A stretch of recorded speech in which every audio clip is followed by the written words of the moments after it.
My name is Dan McElveen. I am one of the undergraduate admissions counselors that work here at Assumption University. And I'm pretty excited that even though it looks a little bit different than normal, we're able to have you guys here at least be able to see and hear from Professor Kantarelis about the, really a great class, investment theory mock class, which I'm excited to learn about too. I'm interested in hear about this as well. And so we're pretty excited to be able to share this event with you. Just some of the functions that I wanted to talk to you guys about today. The chat function, you can utilize that if you have any questions. If you have any questions throughout this whole thing, please, instead of, unmuting and asking or anything of that nature, just put them right into that chat function. If I feel like I can answer it right at that time, I'll go ahead and answer it for you. If I feel like it's better to wait at the end, Professor Kantarelis will be answering questions at the end of today's event as well. So we do have that option. If you are having any technical difficulties, if you can't hear us, if you don't see the slides up on the screen, whatever it happens to be, excuse me, again, you can chat me or you can raise your hand. Whatever you need to do to make sure that we're aware that you're unable to see the screen or see something or hear us, whatever it happens to be, please use that function so that we can pause it so you don't miss much of what's going on today. With that being said, I'm going to mute myself. I talk way too much and hide myself so that you guys can hear, listen, and experience Professor Kantarelis firsthand. So take it away, Professor. Hey, hello. I see some of my favorite students. I love that picture by Gabrielle. That's wonderful. That's fantastic. And I see Matthew. Hi, Matthew. How are you today? Please unmute your microphone so that we can hear what you're saying. I hope you can hear me. How about Christian? Christian, can you hear me? I can hear you. Excellent, fantastic, very good. How are you today? Pretty good, how are you? I'm doing okay. And I see Nate. Hello, Nate, how are you today? Hello, sir, good to be here. Wonderful, happy to hear your voice. And I see Max. Hello, Max. Hi, Max. How are you? Okay, and I see Jarod. Hi, Jarod, how are you today? Good, how are you? Fine, thank you. Excellent. So again, of course, I'll be able to entertain questions at the end of our brief session today. But by all means, please feel free to ask questions during the presentation. I am going to present to you as if you are in this course on the first day. So we're going to see the syllabus for the course, say a few things about it. We're not going to go into extreme detail. Then we're going to go into some broad definitions. For example, what is investing, what is discounting, and such things, and offer some examples. Some of those examples are going to be verbal with a few numbers involved in them. So without further ado, I would like to start. I'm going to share my screen so that you can see a syllabus for the course. This is the syllabus for the course called Investment Theory. Please kindly let me know if you can see it. Christian, can you see it? I can see it. Fantastic, very good, very good. So as you see on the top of the syllabus, you see the title of the course, Investment Theory, 35701. It is one of the most advanced courses we offer at Assumption University. And it is highly technical with respect to mathematics as well as statistical software packages. We use a lot of Excel and Stata. And we also have a special room dedicated to investing, and that is our wonderful Bloomberg terminal room, which we are going to be using a great deal to go deep into information about various investments. So the course in general is about the following things. Number one, we concentrate on rational decision-making when it comes to investing, right? That's number one. Number two, we study the capital asset price model, which enables us to see what is the contribution of an additional investment in our portfolio. Number 3, we deal with forecasting. We do a great deal for forecasting based on primarily historical data. And finally, we really go very deep into options. So by the end of the course, you really can claim that you are ready to go work as an advisor, that is investment advisor, or to start building your own wealth, right? So that is by and large the course. And what I would like you to do is go to the second page of this syllabus, which is right here, and see the topics involved before the first exam and the topics involved before the final exam, which, as you see, is non-cumulative. So for the first exam, we have to go through parts 1, 2, and 3, which, as you see, involve rational decision making to really build a portfolio. There's some technical things here like Monte Carlo analysis. So we go heavy into portfolio theory and then debt securities. After the midterm is taken, then we go into security analysis, derivative markets, and active investment management. So that means that you have to really manage your own portfolio of assets, inclusive of stocks and bonds primarily. And then we have the final exam. Please notice the red, right? So we have decided to place that in the requirements so that we stress that the requirements are going to rely very heavily on Excel, Stata, and the Bloomberg terminal. We have a wonderful room at Assumption University. When you get into this room, you think you are in the stock market, right? The ticker is on the wall, and we can activate all kinds of wonderful information about all kinds of investments, you name it, from real estate to stocks to commodities. So we have a lot of homework, and that is about 20% of the grade, midterm exam 40% of the grade, and final exam 40% of the grade. These exams, all of them are open book and notes. They're very technical. So you have to analyze your own data based on the investments you choose. And therefore, there is no such thing as multiple choice or true and false questions in the exams. All the exams are open book and notes. The text that we recommend is freely available online, so you don't have to pay anything for the text. And as you see, there is one additional reading to the book that we would have to read, and that is a paper titled Screening Stocks Based on the Rational Approach to Decision Making, published in Economics Management and Financial Markets. So what is this Bloomberg terminal that we have at Assumption University? Let me show you some pictures. So here is the Bloomberg terminal. We have a room that looks like this. And we have terminals in the air that connect you to the stock market. There is a ticker going, as you see. And I'm going to bring here my spotlight to show you. So we have a ticker going up here.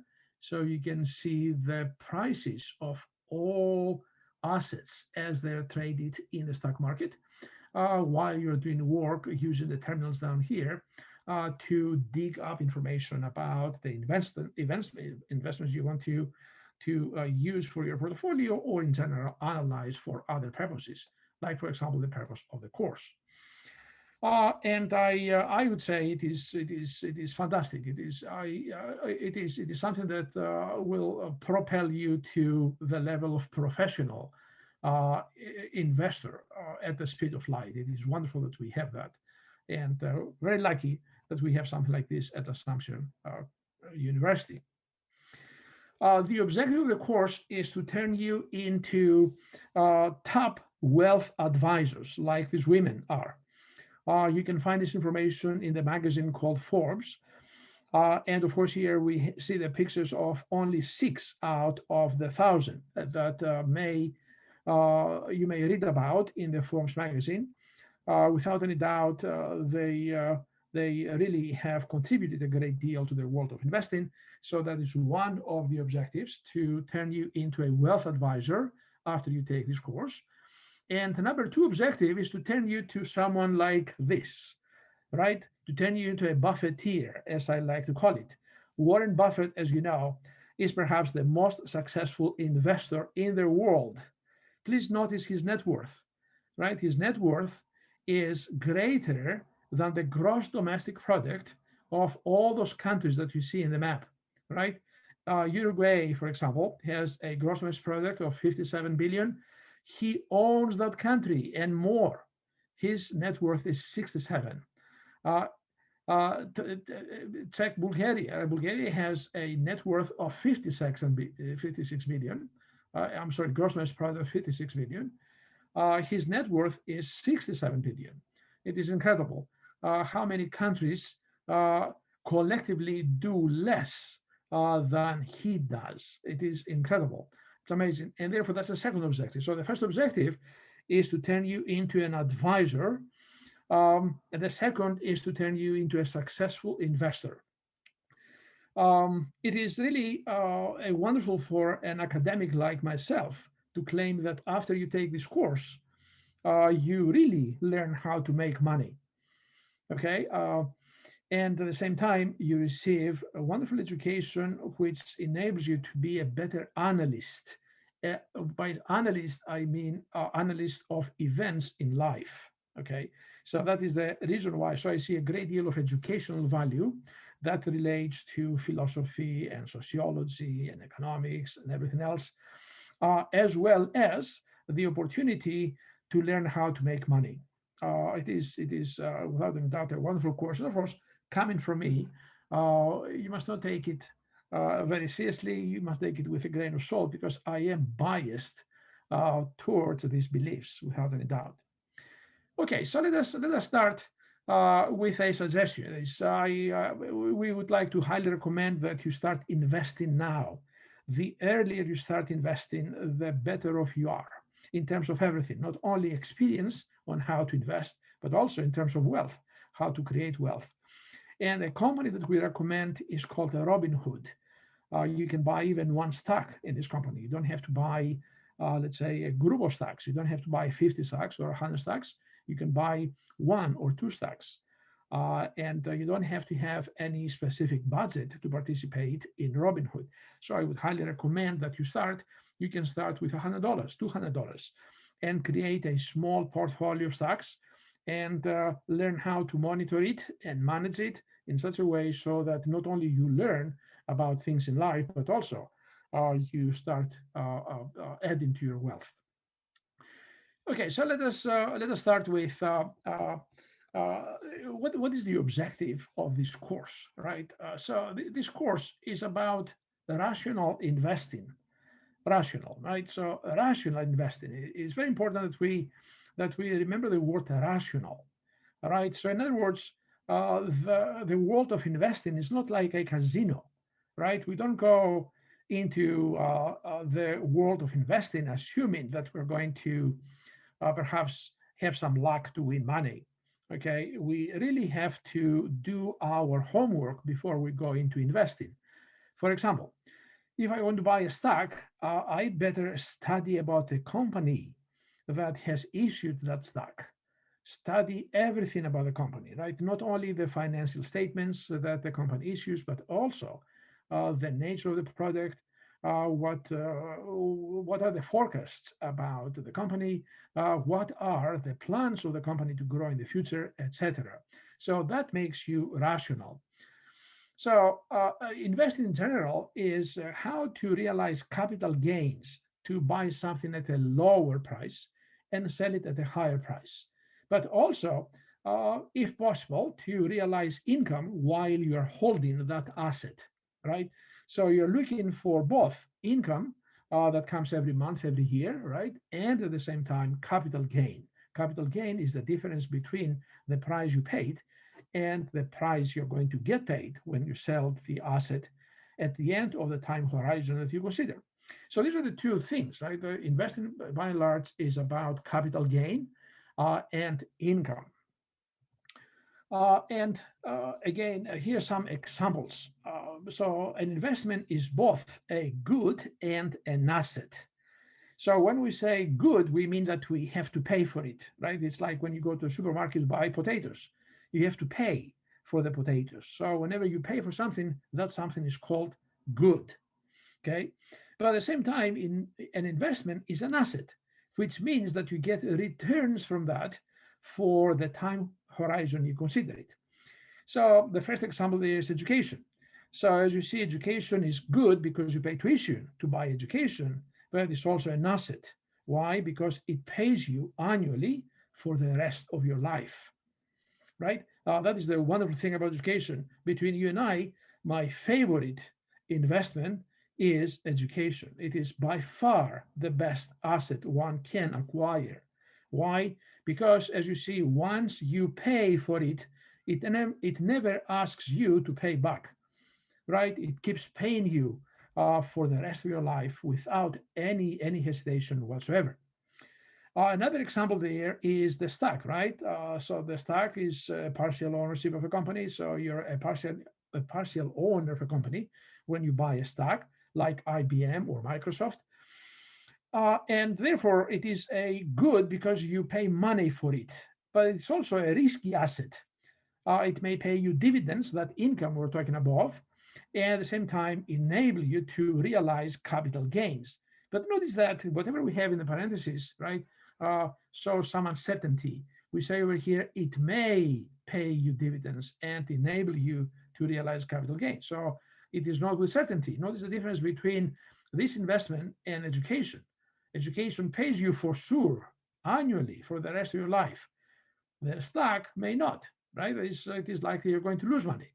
That's why it is a risky asset, whereas education is not a risky asset, right? That's the difference with the risk of education is really almost zero, but the risk associated with a stock is above zero. Another example is rental property, right? Again, it is a good because you pay to buy the property, and somewhat risky, not as risky as the stock, because it pays you, I'm sorry, and it pays you rental income for as long as you own the asset, and hopefully it will enable you to realize capital gains when you sell it. Any questions so far? Any questions? Thomas, how are you today? I'm good. How are you? Excellent. Do you have any questions? No, sir. Do you own any assets? No, I don't. You don't? Listen to me, okay? Next time I see you, I would like you to be a wealthy man. Deal? Deal. Excellent. Very good. I think you own some assets, right? Perhaps you have some education, high school education. That's an asset, isn't it? Right? So to some extent, you have some asset. Perhaps you are linked to assets through your parents and your relatives. Is that true? Yeah. Okay, fantastic. Excellent. Very good. Very good. I'm just checking. Excellent. Very good. So let's continue. If you don't have any questions, I'll continue. Any questions? No? Okay, so let's continue. Okay, so we say up there, as you see, that an investor is rational. It is now we go into more detail about that. So as you see, we say over here that an investor is both a rational lender and a rational borrower.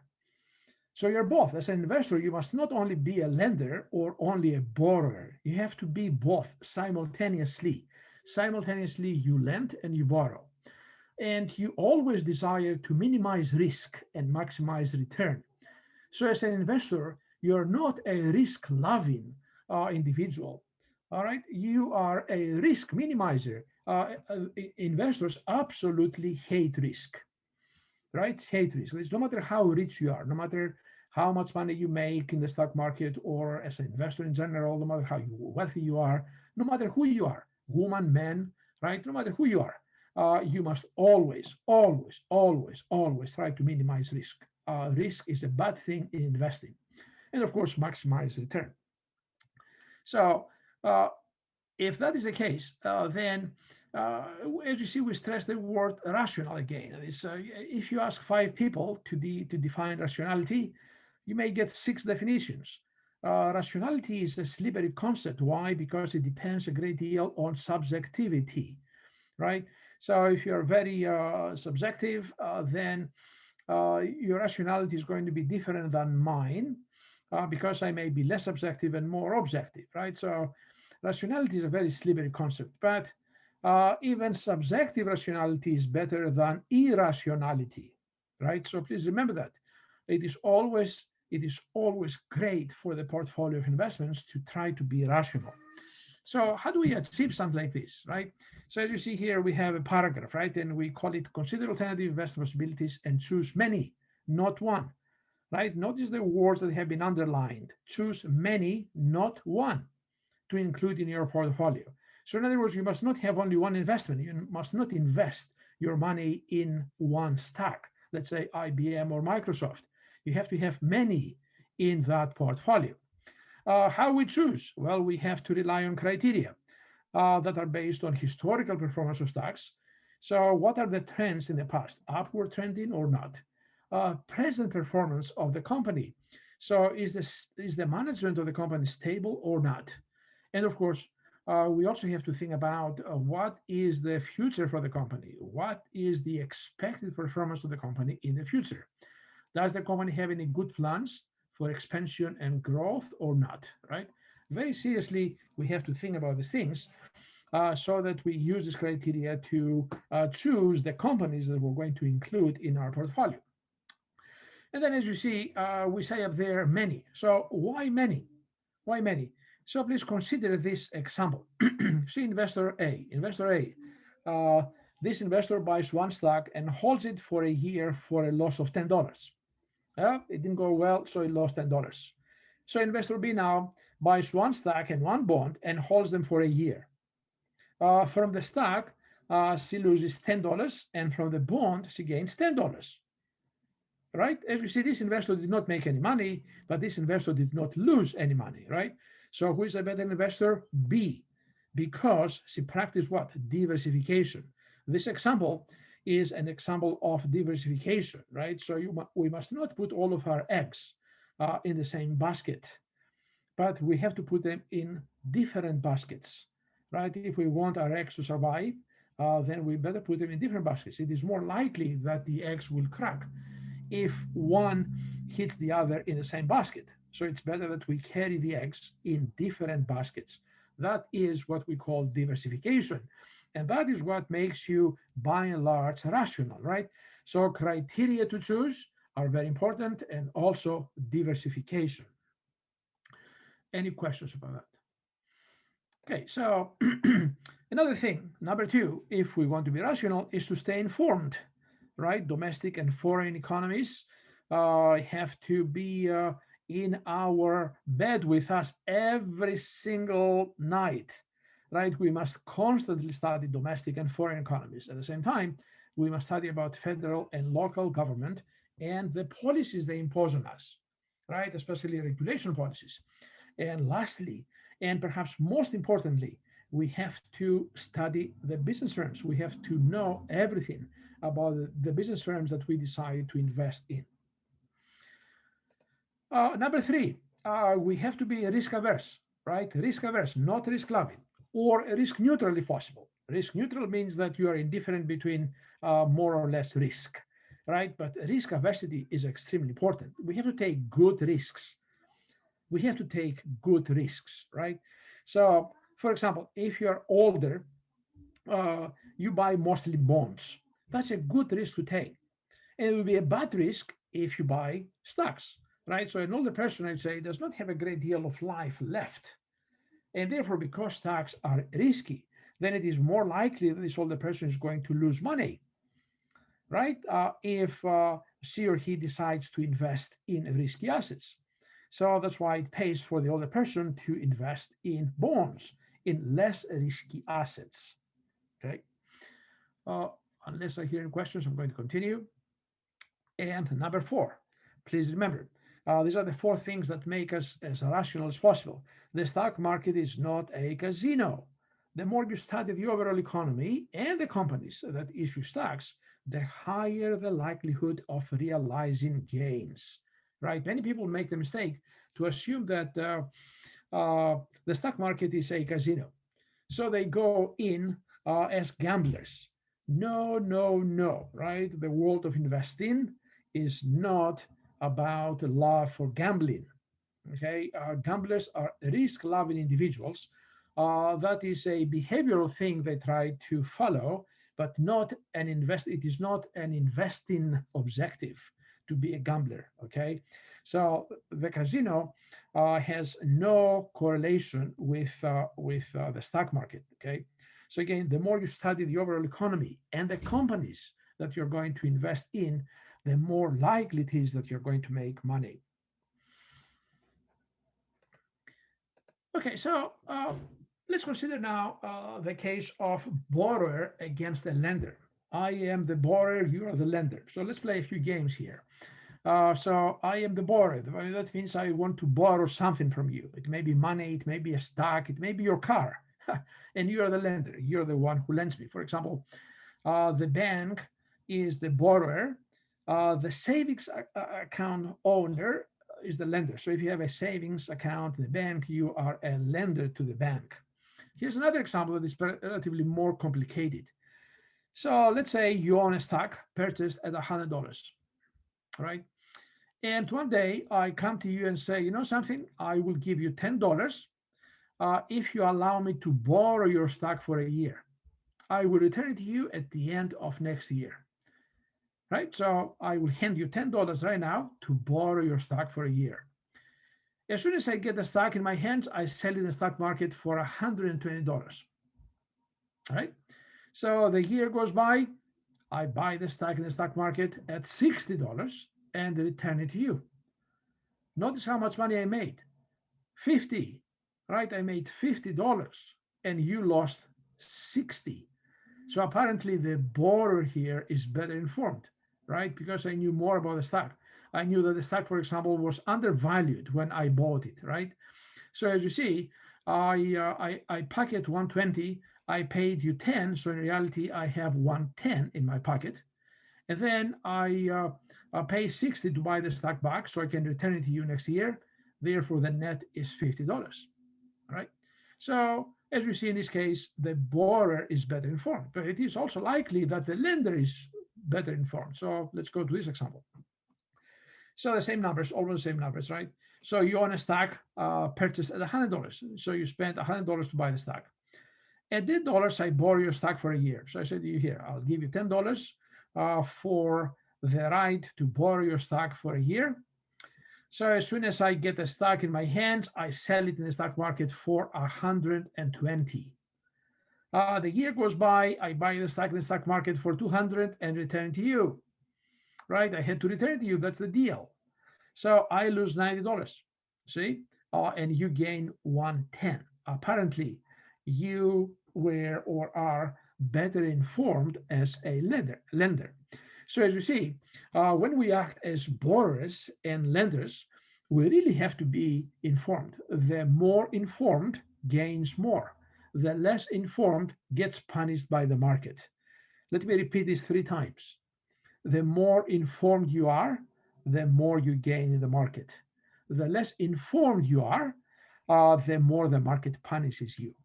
Once more, right?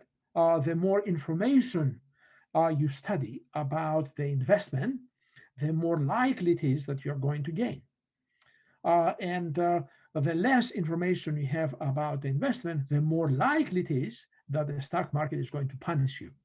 The stock market is punishing people who don't have information. That's the message here, right? So that's why you have to value information. Information is God when it comes to investing.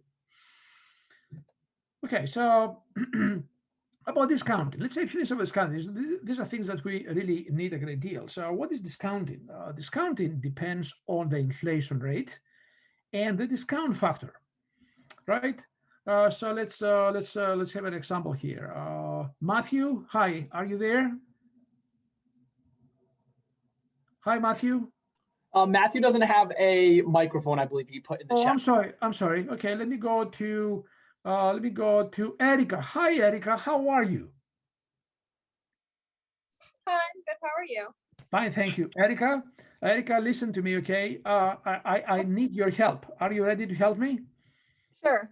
Excellent. Erica, I would like you to lend me $100 for a year. All right. Okay, well, thank you, Erica. You're a very nice human being. $100. Okay, so next year I'm going to return to you $100. Is Okay. that a fair trade? Would you accept that, or you're going to ask me to return more than $100 to you? I mean, I would like $100 more because that would make me more money. Oh no, not 100 more. Come on, you know. You No, sound. but I mean, sorry, more than $100 is what Yes, I would like. Oh, okay, very good. How much more do you want it to return to you? For the sake of this, let's go with 30. $30. Okay, very good. Oh my God, Erica would be a great manager of a mafioso club. Oh my God. Oh God, tough negotiator. Okay, let's say so. Next year I'm going to return to you $130, right? Now, why do you want to have 30 more? Why wouldn't you want to have 30 more? You have more money. Yeah, but again, is it likely because, let's say, $1 next year is going to be less, it's going to carry less value than $1 this year? Yeah, maybe. Ah, excellent. Very good, Erica. That's it, right? And the reason why this happens is because of inflation, right? You see, with $1 today, you can buy, let's say, a burger, right? If it is on discount. But next year, $1 can buy you half a burger, because the dollar next year is going to carry less value because of inflation. Do you agree with me? Yes, I do. Excellent, fantastic. Now, another reason why you may want to receive $30 from me is because alternatively, you could have invested $100 in the stock market and therefore make a big return. Am I right about that? Yes. Yes, and therefore you say to me, listen, buddy, okay, inflation is going to be a problem when you return the money to me next year, but also I would miss the opportunity to make X number of dollars by investing my $100 in the market. Am I right about that? Sure, yes. Excellent. And therefore, because of this, you have to pay me that money. You have to pay me the inflation rate plus the opportunity cost of my investment. Erica, thank you so much for the help. I really appreciate it. You're going to be a successful investor. There's no doubt in my mind. That's excellent. Thank you so much. So let's continue. So again, here's a definition for inflation. What is inflation? Inflation is the percent change of the general level of prices across the board, right?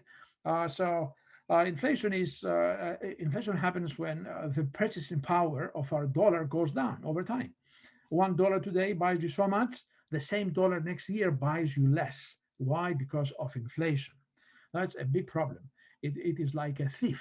It takes money away from us. So another thing, though, that we have taken into consideration when we borrow or lend is the so-called discount factor, right? As Erica said, I want $30 plus 100 next year. One reason is the inflation rate. The other is the opportunity cost of investing. I could have placed my money in the stock market and therefore realize such a return. So I would like you to give it to me, right? That's what we call opportunity cost. Right? Opportunity cost is the benefit of the best foregone alternative. And therefore, that's why in discounting, we have to take into consideration both the inflation rate and the discount factor. Okay, so here's an example, right? You own $100, which you currently hold in a savings account at 5% per year. The inflation rate is 2% per year. You're willing to lend me the $100 for a year at 7%. See? As you see, we take into consideration both the discount factor, which is the opportunity cost of your investment because you have the money in the bank, and therefore you make 5% of that, plus the inflation rate, right? Plus the inflation rate. Now, notice that the saving account rate is private information. Exactly how much you get from investing your money, nobody knows except you. And maybe the tax service, right? Uncle Sam may know about that. But nobody else knows about that. It's private information. Inflation is public information. Everybody knows about that. So there is the other example below. Mary is willing to lend me $100 for a year at 6%. And rationally, I will borrow from her, right? The inflation rate is the same, but Mary's opportunity cost, the discount factor, is 4%, right? So 4% plus 2% is 6%. So that's why I would go with Mary in this case. So that's why whenever we have to borrow money, we do what? we shop for money, we search to see where money is least expensive. Okay, so that is the value of discounting. Any questions before we continue?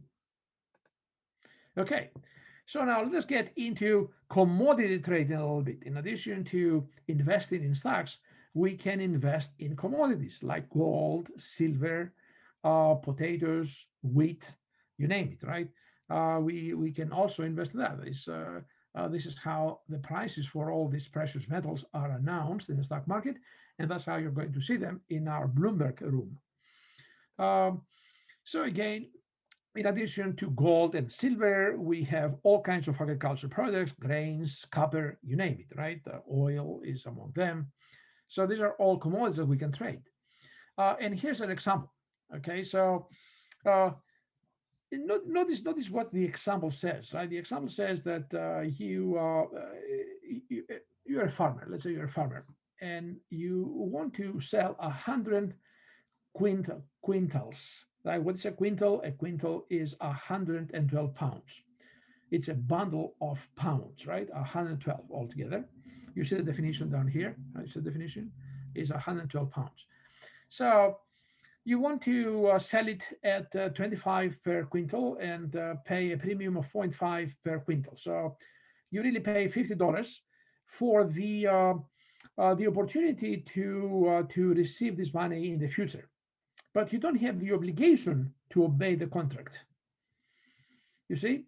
So you can sell 100 quintals, but you don't have the obligation to do that, right? And in order to really make this promise, you paid someone $50. Notice now how you're going to act, whether or not you're going to execute the contract or not, right? If the price of wheat declines to say 20 before expiry, then it pays to really sell it at 25 to the one you promised to. However, if the market price, right, the market price goes up to 30, if in other words, alternatively, you can sell your quintals at 30 per quintal, then it pays not to obey the contract.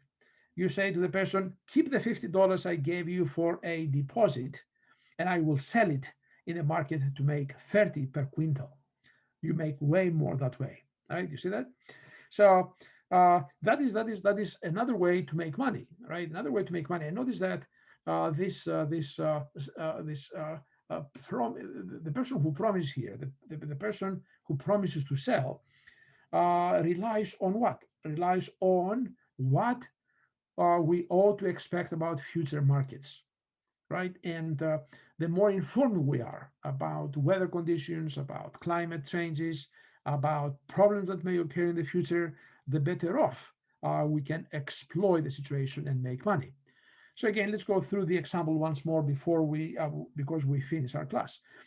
So you're a farmer and you want to sell 100 quintals, and you make a deal with someone that you can sell the quintals at 25 per quintal in the future. So you say to him, I may sell to you at 25 in the future, and for the opportunity to stay in this contract, I will give you $50 as a deposit. Here, take $50, keep it, you can do whatever you want with it. But in the future, when I have to sell you the bushels or the quintals, I may deny to do that, depending on market price. So if the market price is below the 25 that you may sell to that person, then you sell to the person and you make the money. But if the market price is above 25, then it doesn't pay to execute the contract. It does not pay to really sell to him. And instead, you sell the quintals in the market and you make 30 per quintal instead of 25 per quintal. So is this clear? Let me see if I can ask a few of you. Max, what do you think? It makes sense. I wasn't as informed, but it definitely taught me a lot. Okay, very good. Kelsey, how about you? Do you agree with this example? Do you have any problems, any questions? No questions. Okay, very good. Nate, how about you? Any questions? No, I think the example looks pretty good. I feel pretty comfortable. Very good. Happy to hear that. Nate, do you own any assets?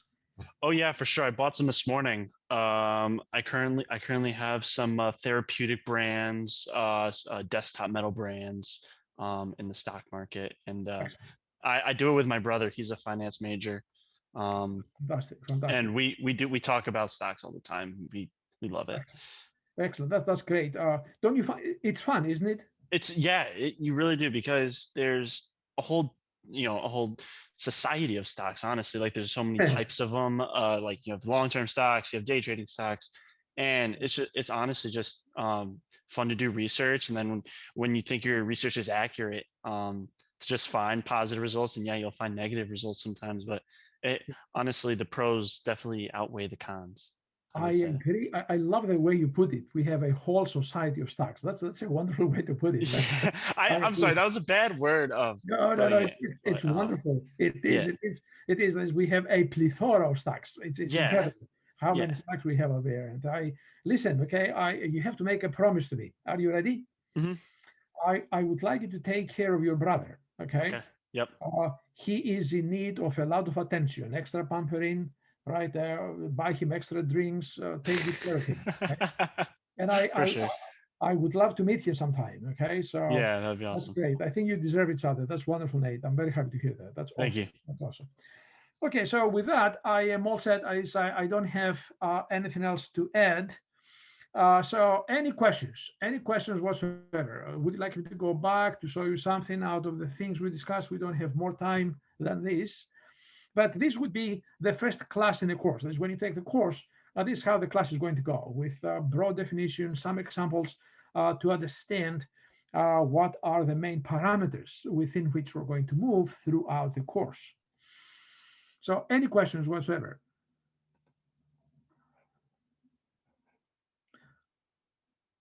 I'm good.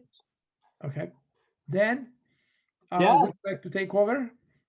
Yeah, well, I was just gonna come back in and kind of already reiterate what you were saying is if just to ask if anybody has any questions. I know you're all accepted. You're able to sit on this class, which was awesome.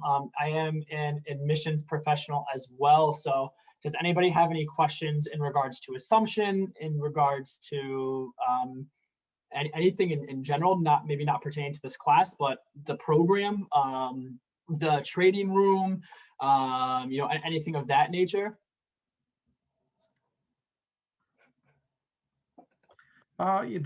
Chris, Dan, if I may interrupt, anybody can contact me at any time. These PowerPoints can be made available to anyone at any time. Please feel free to ask me to send them to you. Kindly send me email.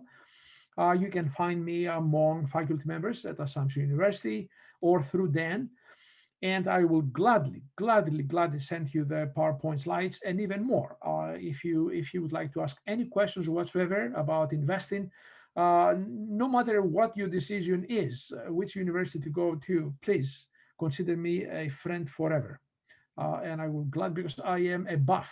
I am an investing buff. So I don't care who asks the questions and why.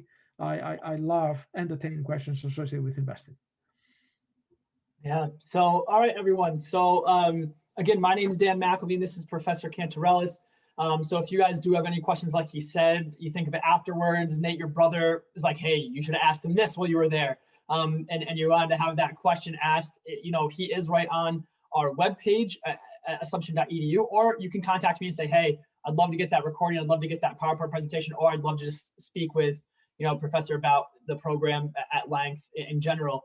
We're more than happy to help you guys. We won't take up any more of your time today. We do enjoy having you guys here. I think it was clear for me to see, your passion for this, for trading and investing, and hopefully that you guys felt that the same way. So I just want to say thank you guys again. I hope you guys are staying safe in this kind of uncertain times right now. And if you guys need anything, we're an email or a phone call away to assist you guys.